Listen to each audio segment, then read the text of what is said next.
Bonjour et bienvenue dans ce nouveau numéro du journal des biotech. Le point d'actu se fera en compagnie de Jamila El-Bougrini, analyste biotech chez Invest Securities, et l'entretien sera consacré à Stanislas Veillé, PDG de Biofitis. Le journal des biotech, c'est parti.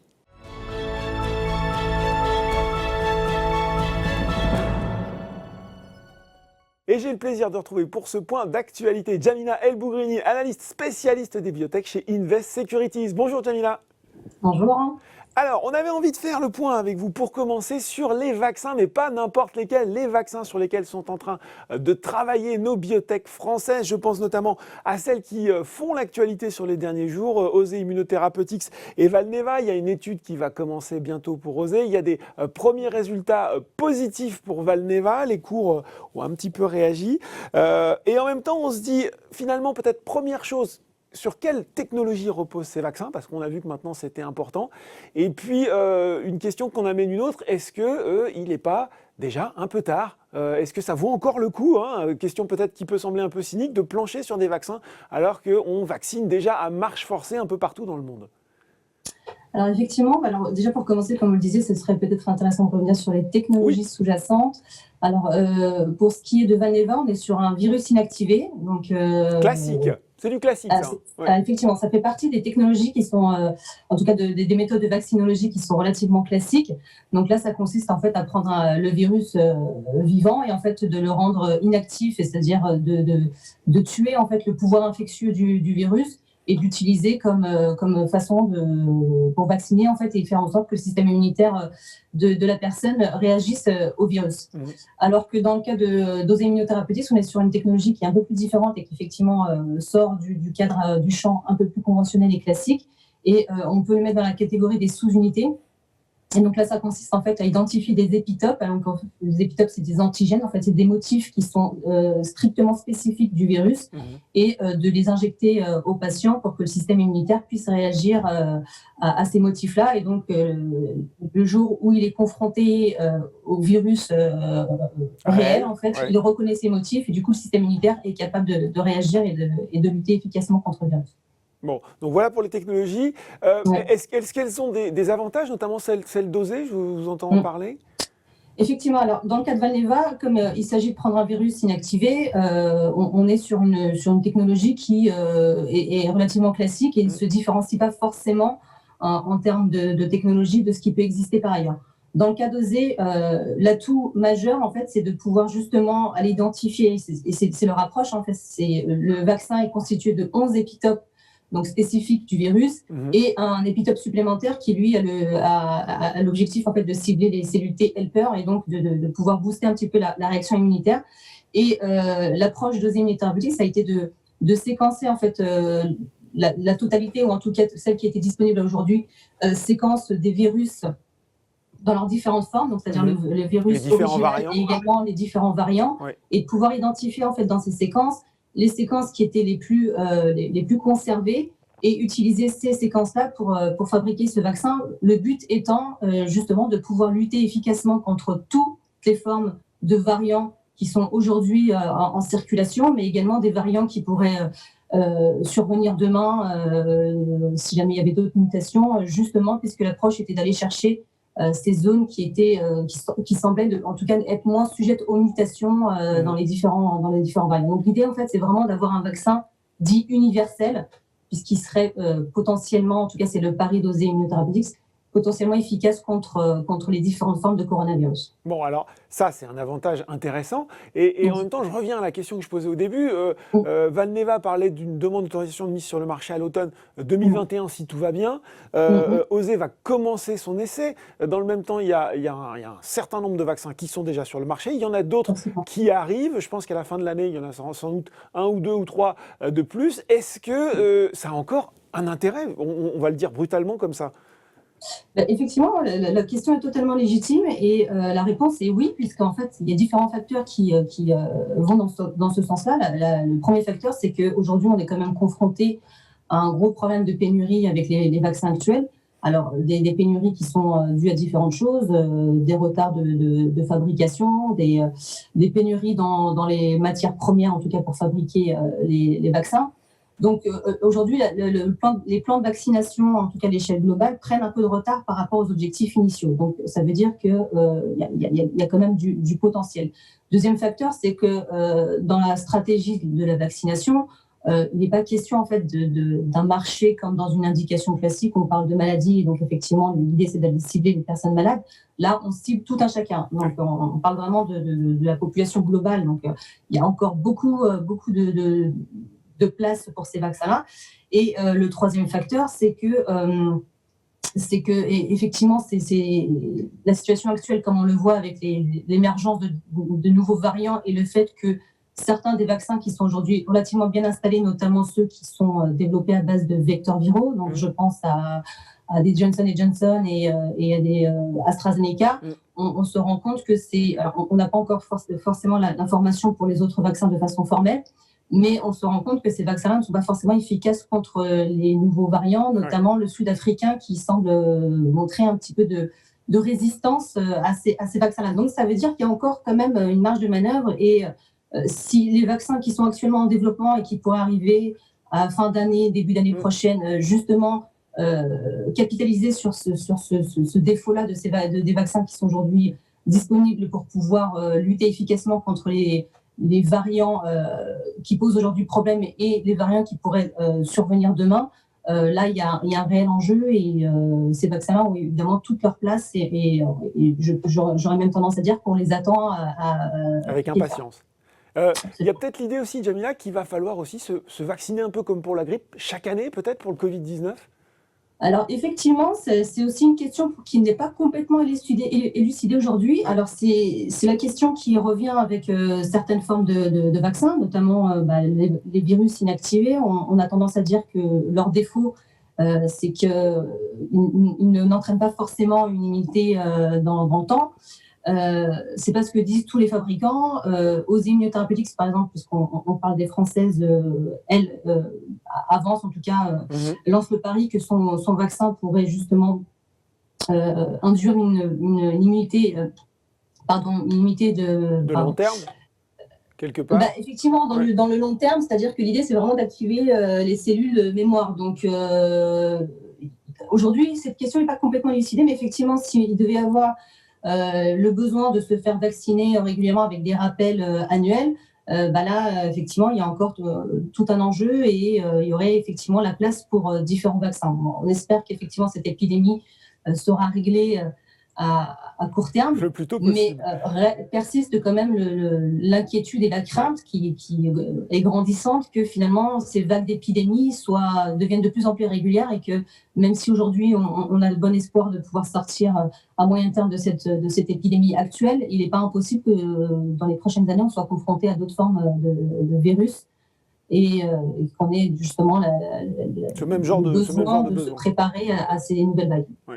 Alors, il y a les vaccins, et puis à côté, il y a les traitements. Il y avait de l'espoir ces derniers temps sur l'ivermectine, et notamment une solution que proposait là aussi une biotech française, Medincell, pour améliorer la prise, l'efficacité de l'ivermectine. Sauf que ça ne marche pas. Là aussi, deux questions en une. En tout cas, est-ce que pour Medincell, c'est une mauvaise nouvelle? Et puis, plus généralement, on se rend compte que les antiviraux, comme traitement, ont des réponses plus ou moins satisfaisantes. Les anticorps monoclonaux, dont on a beaucoup parlé, c'est pas encore non plus parfait. Pourquoi c'est si difficile de trouver un traitement contre la Covid-19 ?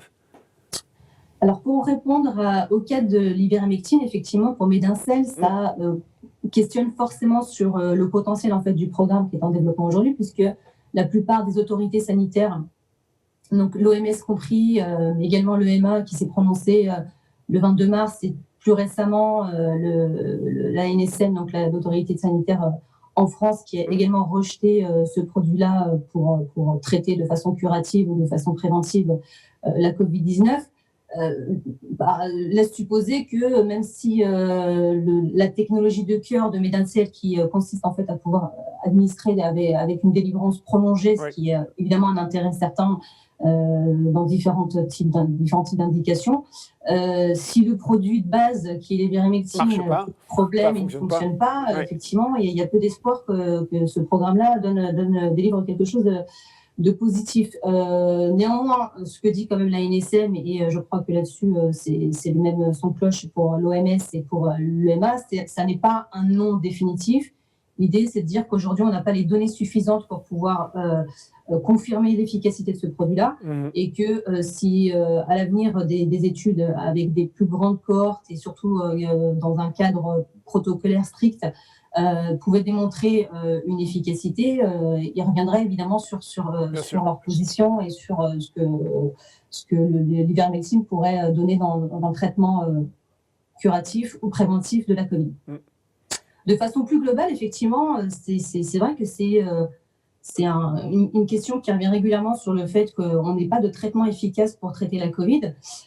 Bien que, encore une fois, ce soit essentiel qu'on ait un traitement, puisque aujourd'hui, on a des patients, on a des gens qui sont malades, ça c'est la première des choses, et encore une fois, qui font des formes la vaccination prenant du temps, prenant du retard, ça veut dire qu'il est nécessaire d'avoir un traitement en parallèle des vaccins pour pouvoir justement pallier les lacunes de la vaccination.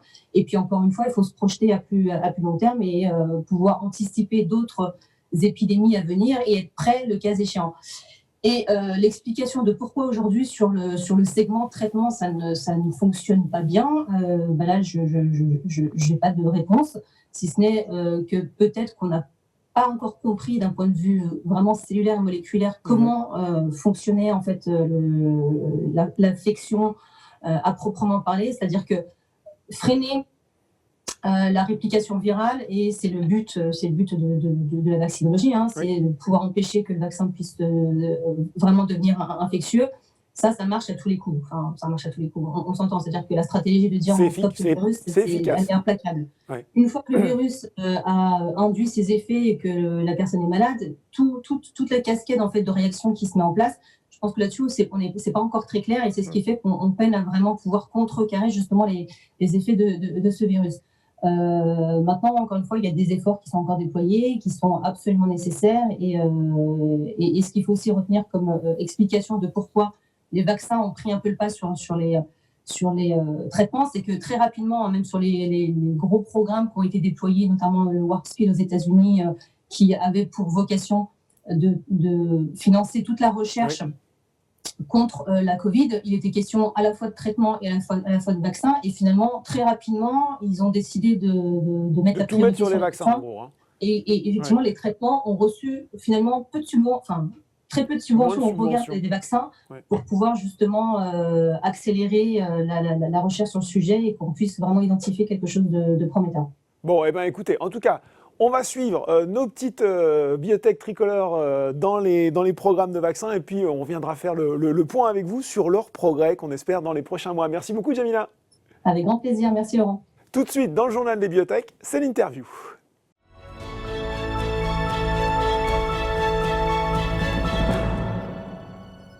Et j'accueille pour l'entretien Stanislas Veillé, PDG de Biofitis. Bonjour Stanislas. Bonjour. Alors Biofitis, c'est cette biotech spécialisée dans les pathologies du vieillissement, mais présente aussi dans la Covid-19. Plus récemment, on va bien sûr en parler avec votre principal actif, Sarconeos.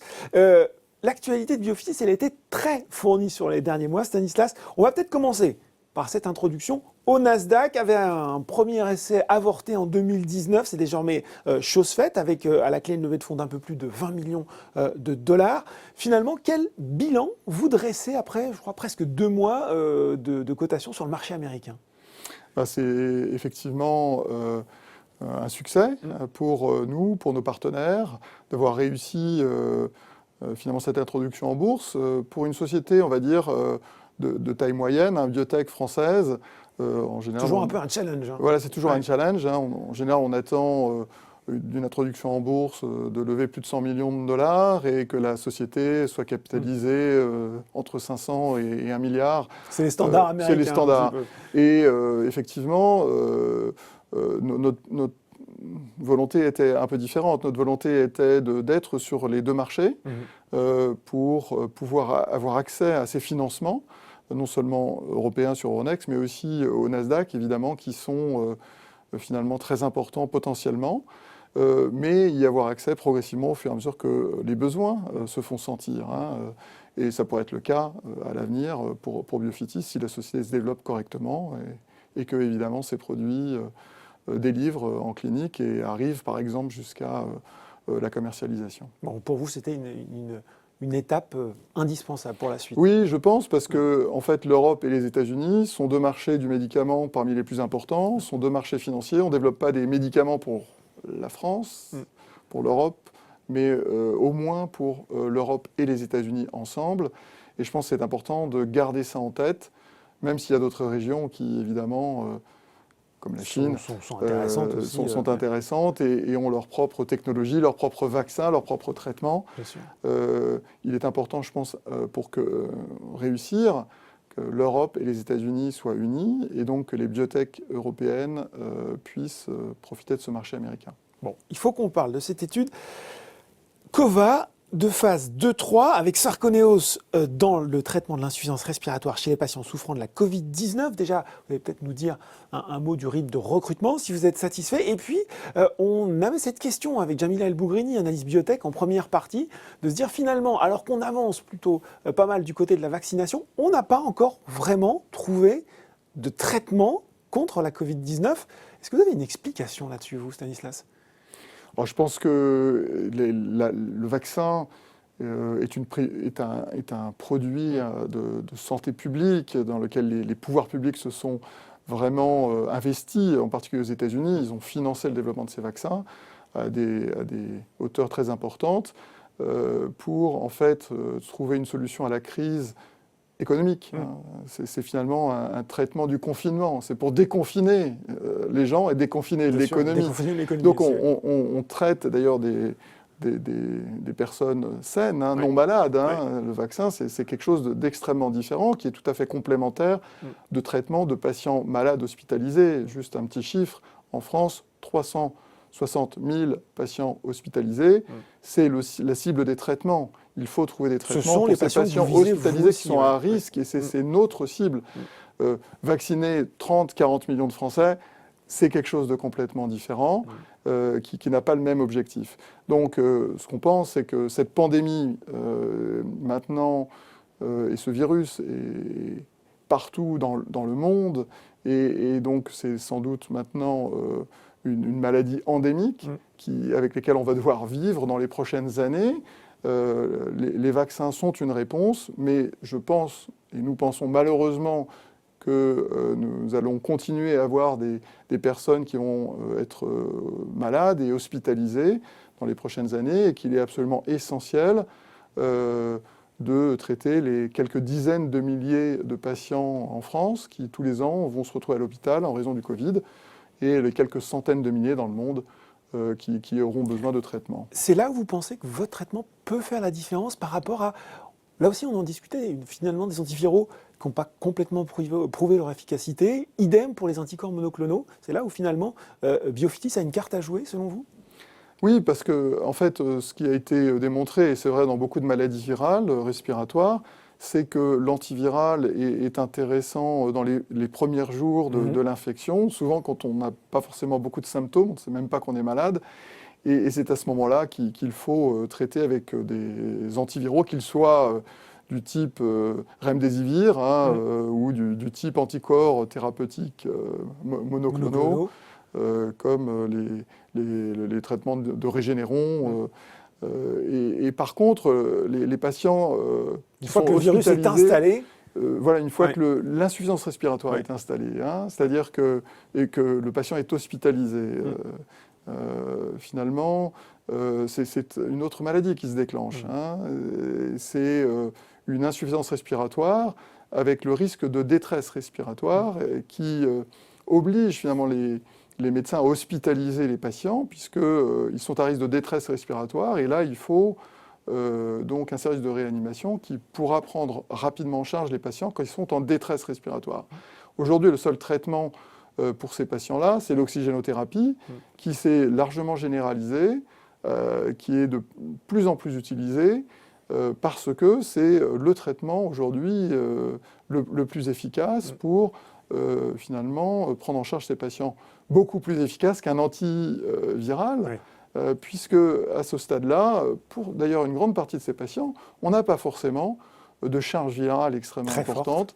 On est sur une autre forme de la maladie, Voilà. Alors évidemment, un patient jeune avec un système immunitaire très réactif va éliminer le virus très vite et peut-être aura moins de probabilité de développer de formes sévères et d'insuffisance respiratoire. Mais un patient qui aura, on le sait maintenant, une hypertension artérielle, de l'obésité, insuffisance rénale, un patient âgé, lui, non seulement aura du mal à éliminer le virus, mais va être plus susceptible de développer ces formes d'insuffisance respiratoire sévère. Et c'est ce que nous essayons de traiter avec notre produit, c'est de restimuler la fonction respiratoire c'est ça, pour, en synergie avec l'oxygénothérapie, accélérer finalement la récupération de capacités respiratoires normales et faire sortir le plus rapidement possible les patients de l'hôpital et éviter qu'ils passent en réanimation. Bon, c'est une étude de phase 2-3, cette étude COVA. Il faut peut-être un peu expliquer comment ça marche, parce que les investisseurs qui nous regardent connaissent bien, phase 2, phase 3. Celle-là, c'est une étude, vous l'avez dit dans votre communiqué de presse, adaptative, séquentielle.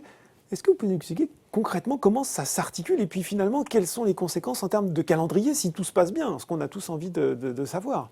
Oui, c'est une étude avec un design qui est adapté finalement à l'urgence sanitaire et à la nécessité d'aller rapidement. Plutôt que de faire des études, une phase 2, ensuite rapporter les résultats, et puis on décide de faire une phase 3. Et puis, par exemple, sur 50 ou 100 patients, et puis, au vu des résultats, on reprend tout, on réouvre des centres, on redépose une autorisation, et puis on fait une phase 3. On perd plusieurs mois.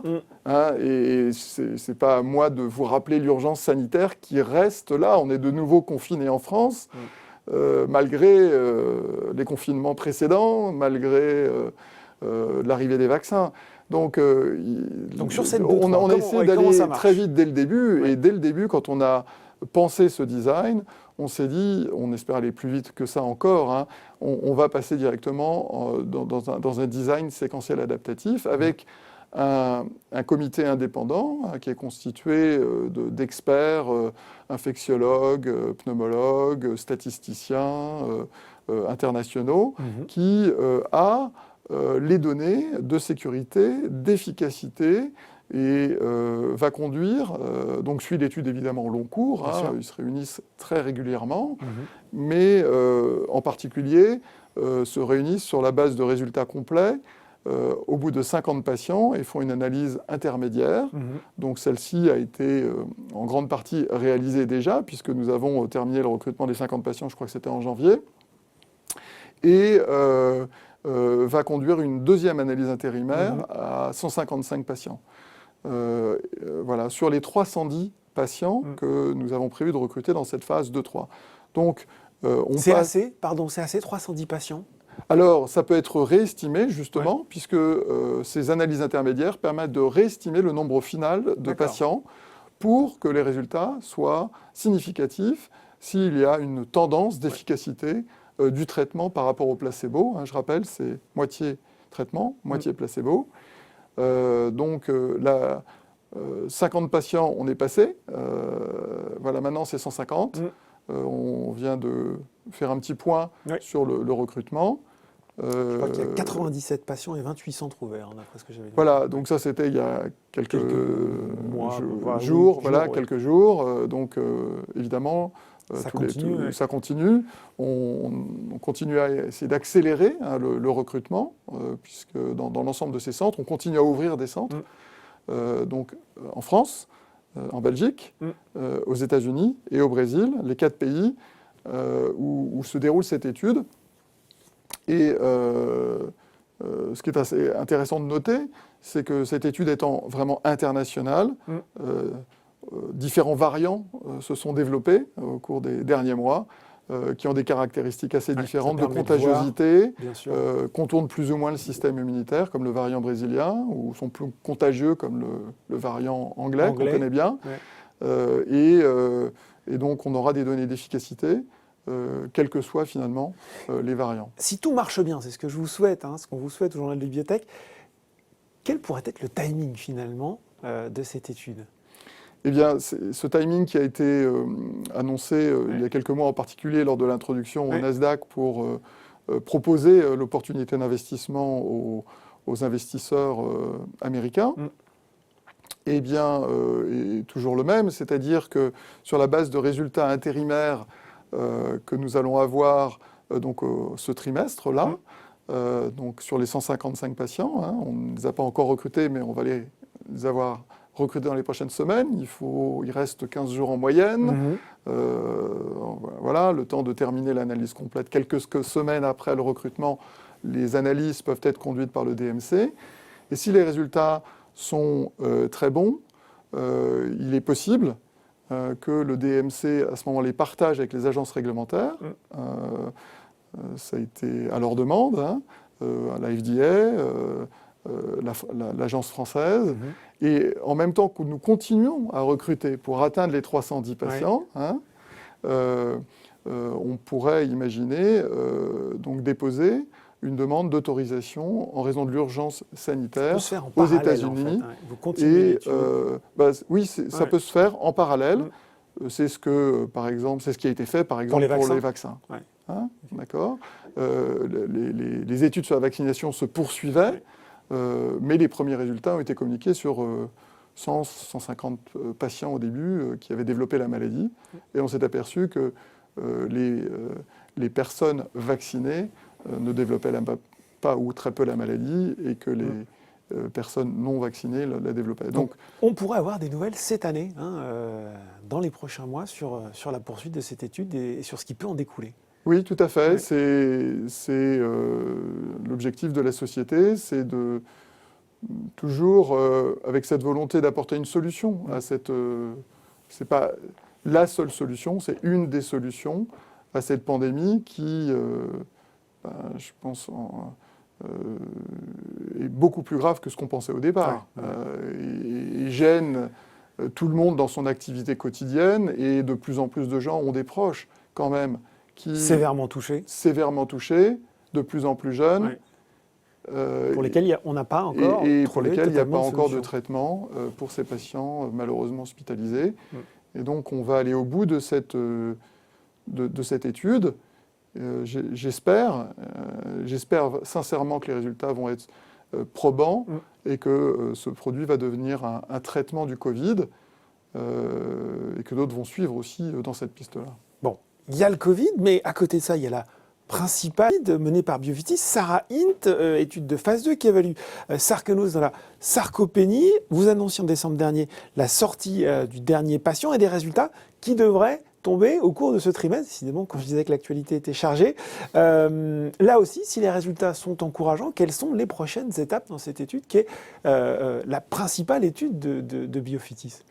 Oui, c'est effectivement, le produit a été développé pour traiter ces patients qui ont une maladie neuromusculaire, hein, qui s'appelle la sarcopénie, qui est une dystrophie musculaire liée à l'âge, et qui touche des patients qui ont 80 ans en moyenne, hein, qui sont à risque de perdre de la mobilité, de risque de chute, et leur espérance de vie en bonne santé décline très rapidement quand ils ont cette maladie qui, je le rappelle, est aussi importante que Alzheimer en prévalence, en quantité, même si évidemment on ne parle pas de la fonction cognitive qui diminue, mais de la fonction physique, en fait, de la mobilité. La mobilité, oui. Donc, au deuxième trimestre, là, nous allons donc rapporter les résultats de cette étude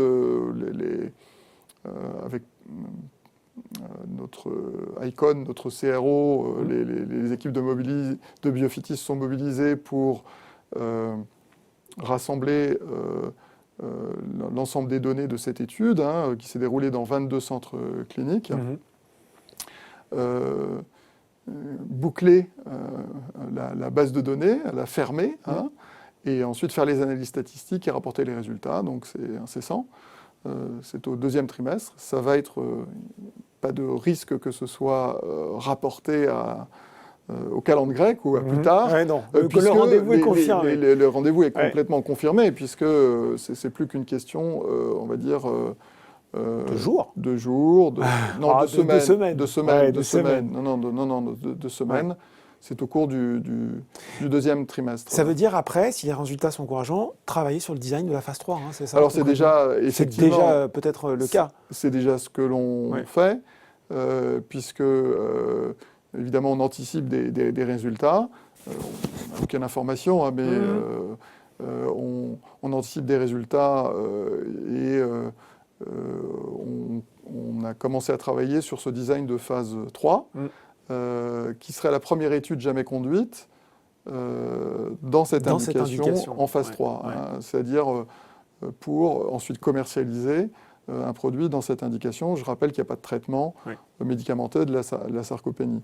Donc, c'est clairement une indication très importante, grand nombre de patients, besoin médical aussi très important. On va attendre maintenant ces résultats de phase 2 pour voilà, la suite. Et ensuite, progressivement, au cours du deuxième semestre, on précisera comment nous souhaitons et avec quelle vitesse aller en phase 3. Il y a aussi cette étude qui est peut-être un peu moins importante, si je peux le dire comme ça. Vous aviez évoqué le lancement de la phase 1. MyoDA, là, c'est pour le traitement de la myopathie de Duchenne. C'était prévu au cours de ce semestre, selon, je reprends vos termes, hein, selon l'évolution de la pandémie. J'imagine que c'est toujours un petit peu le cas. Oui, tout à fait, parce que il suffit de regarder autour de vous et de voir dans quel état. C'est encore un peu compliqué. C'est encore un peu compliqué. Le virus, malheureusement, circule encore pas mal. Ces patients, je le rappelle, sont des adolescents ou des jeunes adultes qui souffrent d'insuffisance respiratoire en raison du manque de dystrophine et de la dégénérescence des muscles de la respiration, muscles intercostaux, diaphragme, muscles lisses aussi qui régulent la bronchodilatation, bronchoconstriction et donc l'oxygénation. Et ils sont à risque aussi de devoir utiliser, si la maladie évolue, défavorablement, des systèmes de ventilation externe mécanique. Donc, ce n'est pas le Covid, mais l'origine est différente. Mais on est dans des patients qui, si ils sont infectés, ont de fortes chances, malheureusement, de développer des formes très sévères de la maladie, voire d'en décéder. Donc, conduire une étude clinique chez ces patients-là en ce moment est compliqué. Cela étant dit, il y a quand même de l'espoir. La vaccination se développe. On pourra peut-être vacciner aussi ces patients-là dès que les autorisations seront données. Et donc, on a redémarré en fait le démarrage, enfin la préparation de cette étude. On a obtenu les autorisations pour la démarrer en Belgique l'année dernière, aux États-Unis. Et donc cet été, je pense si les conditions, si le succès de la vaccination se confirme, qu'on peut vacciner les enfants, je pense qu'on sera en bonne situation pour démarrer cette étude. C'est très lié à la situation, hein, on l'avait bien compris. Question peut-être éventuellement sur ce conflit juridique avec Negma, qui peut peut-être inquiéter les investisseurs individuels. Il y a une décision de justice qui a été rendue dernièrement. Vous avez fait appel de cette décision. Moi, j'ai juste envie de vous demander quel impact concret ça a sur Biofitis en ce moment. C'est une décision exécutoire, donc nous avons signalé que nous allions nous conformer à cette décision du tribunal de commerce. Effectivement, nous avons fait appel. La Cour d'appel, je le rappelle, en première instance, nous avait donné raison, ce qui fait que Negma a dû nous restituer des actions. Ce qui fait que c'est difficile à suivre pour un investisseur particulier. Alors j'en suis vraiment désolé. je suis vraiment désolé. C'est compliqué. C'est une affaire qui a démarré en 2019. Ce conflit s'est cristallisé en 2020 et est arrivé en justice. Et il y a plusieurs, on va dire, étapes. La première étape s'est terminée par une décision en notre faveur. Décision en faveur de Negma. On fait appel. On verra ce que la Cour d'appel dit. Ça peut prendre un peu de temps, donc il faut être patient.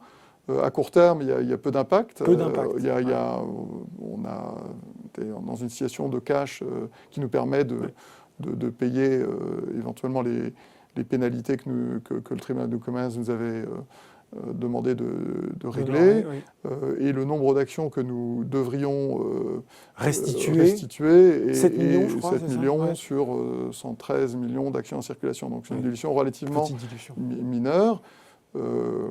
Voilà, donc je voudrais rappeler que la société est rentrée dans ce conflit et pense qu'elle est dans son bon droit et que nous l'avons fait pour défendre l'intérêt de la société, l'intérêt de ses actionnaires.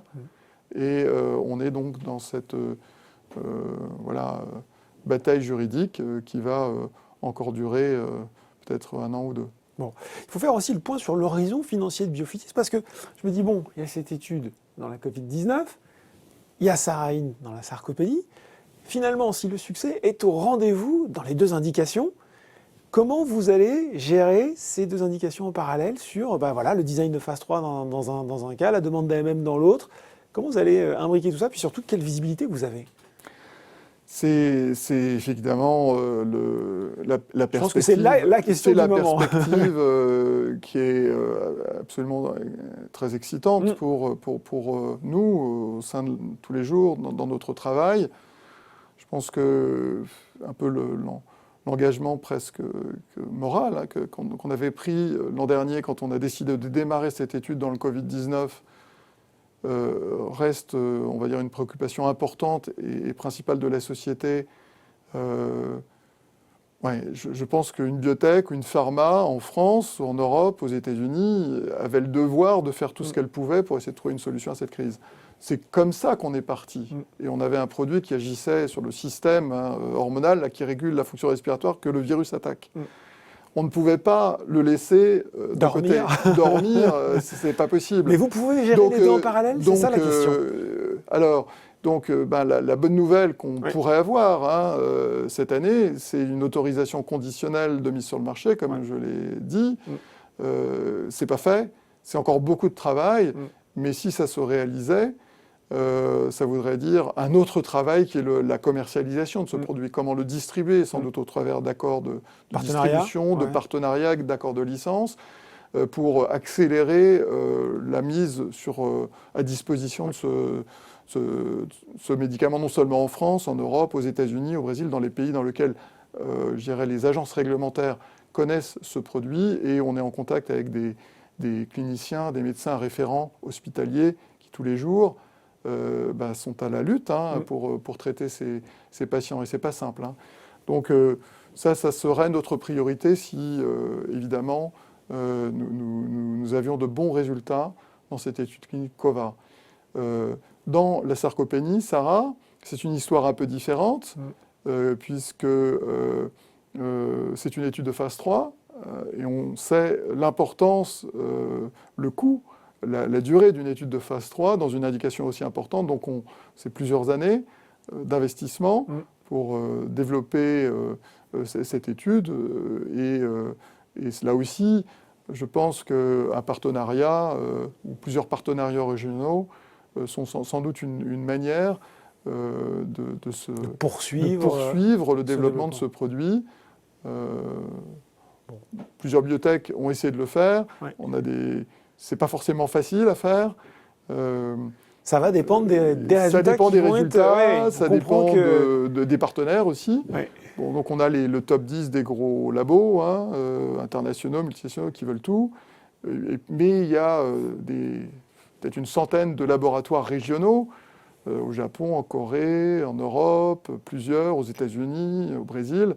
Et il y a plusieurs manières, je pense, de poursuivre le développement de ce produit dans la sarcopénie en partenariat. Bon, on comprend en tout cas que les semaines, les mois qui viennent vont s'annoncer très riches en actualité. Merci beaucoup Stanislas Veillé, PDG de Biofitis, d'avoir été avec nous aujourd'hui. Merci. Le journal des biotech, c'est terminé. On se retrouve dans 2 semaines pour un nouveau numéro. À très bientôt.